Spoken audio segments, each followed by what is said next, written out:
Hello बच्चों, welcome to Shyam sir official. मैं श्याम लिल्हारे एक बार फिर आप सभी के सामने। तो फ्रेंड्स, बहुत बहुत स्वागत है आप सभी का अपने YouTube channel Shyam sir official के इस नए प्लेटफॉर्म में। तो बेटा, आज की वीडियो में प्री बोर्ड परीक्षा 2025-26 में जो कक्षा 10वीं संस्कृत का पेपर होने वाला है, उस पेपर के बारे में बात करने वाला हूँ कि पेपर में आपको क्या क्या पूछा जाएगा, क्या इंपॉर्टेंट है। मैं सारे इंपॉर्टेंट प्रश्न बताने वाला हूँ। तो कोशिश करता हूँ बेटा कि सारे प्रश्न इंपॉर्टेंट हो, लेकिन क्या हुआ कि ये पेपर में मुझे गेसिंग नहीं समझ में आ रहा है कि क्योंकि सब्जेक्ट मेरा है नहीं और थोड़ी प्रॉब्लम भी जा रही मुझे निकालने में। तो मैं आपको रियल बता देता हूँ बेटा कि जो बताऊँगा वो तो आएगा ही आएगा, क्योंकि मैंने एनालिसिस करके ही बता रहा हूँ। तो सबसे पहले मैं सीधे आता हूँ आप लोगों के लिए प्रश्न की ओर। प्रश्न में सबसे पहली बात बेटा मैं बता देता हूँ कि आपको क्या पूछा जा सकता है।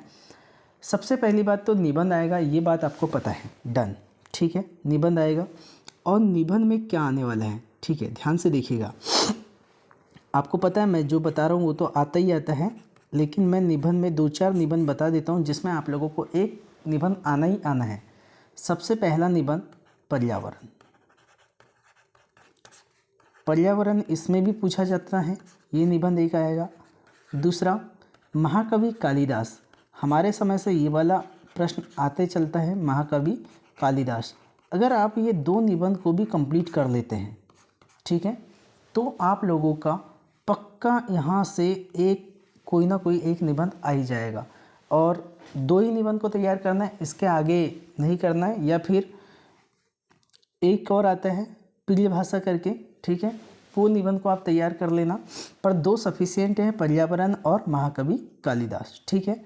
चलो, अगर आप ये निबंध को तैयार करते बेटा तो आपके यहाँ पर 4 अंक पक्के हो जाएंगे। क्योंकि देखो, रियल पेपर कोई भी नहीं बता सकता, मैं भी नहीं बता पाऊंगा और कोई भी नहीं बता पाएगा, इसलिए मैं आप लोगों को बता पा रहा हूँ कि पर्यावरण और महाकवि कालिदास ये प्रश्न आएंगे।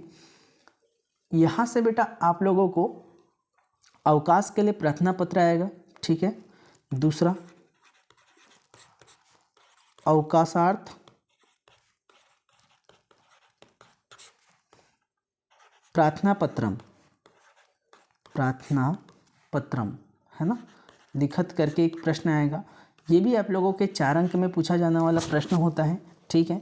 ये 2 प्रश्न आप लोगों को तो डन लिख ही लो कि ये आएगा, ठीक है। अगर मैं तीसरे प्रश्न की बात करता हूँ तो तीसरा प्रश्न आप लोगों के लिए यहाँ पर यह आता है बेटा कि आप लोगों को अपनी सुभाषितानी जो बुक होती है उसका एक श्लोक लिखना है, ठीक है। ठीक, एक क्या लिखना है, श्लोक लिखना है।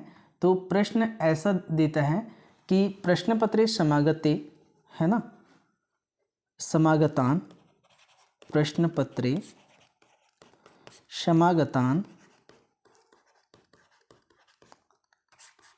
श्लोक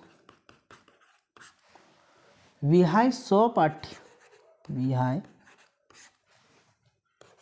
स्वपाठ्य पुस्तकात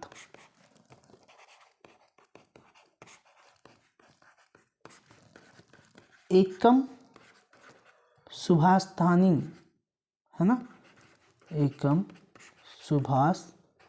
सुभाषितम लिखत। मतलब आपको एक सुभाषितानी का प्रश्न लिखना है जो कि इस प्रश्न पत्र में नहीं है, ठीक है। ये आपका 2 अंक में प्रश्न आता है, ठीक है। तो क्योंकि मैं आप लोगों को प्रश्न ही बता दे रहा हूँ कि क्या क्या प्रश्न आप लोगों को पूछे जाते हैं। 3 प्रश्न तो आप लोगों के डन हो गए बेटा, ठीक है। हाँ, यहाँ से और भी आपको प्रश्न आते हैं, सत्य आता है, ठीक है, लेकिन मैं वो बता नहीं पा रहा हूँ बेटा कि सत्य में क्या होगा और क्या नहीं होगा, है ना। इसके लिए मैं माफ़ी चाहता हूँ, क्योंकि ये सिलेबस में मेरे नहीं है, इसलिए मैं इस चीज़ को बताने में थोड़ा असमर्थ हूँ। इसके लिए मैं माफ़ी चाहता हूँ। आप लोग क्या काम कीजिएगा, अपने तरीके से प्रश्नोत्तर को अच्छे से पढ़ लेना। और संस्कृत बहुत ईजी सब्जेक्ट होता है, तो इसमें वैसी प्रॉब्लम वाली बात नहीं होना चाहिए, क्योंकि बहुत ईजी सब्जेक्ट है और आप लोग इसको अच्छे से तैयार करके चले जाना, ठीक है बेटा। माफ़ी चाहता हूँ इसके लिए। फिर कोई बात नहीं, हम नेक्स्ट चैप्टर जो भी आप लोगों का वो होगा, प्रश्न पेपर होगा, मैं उसका पूरा प्रश्न लेकर आऊँगा। मिलते हैं अपन नेक्स्ट वीडियो में, तब तक के लिए जय हिंद बेटा, बेस्ट ऑफ लक।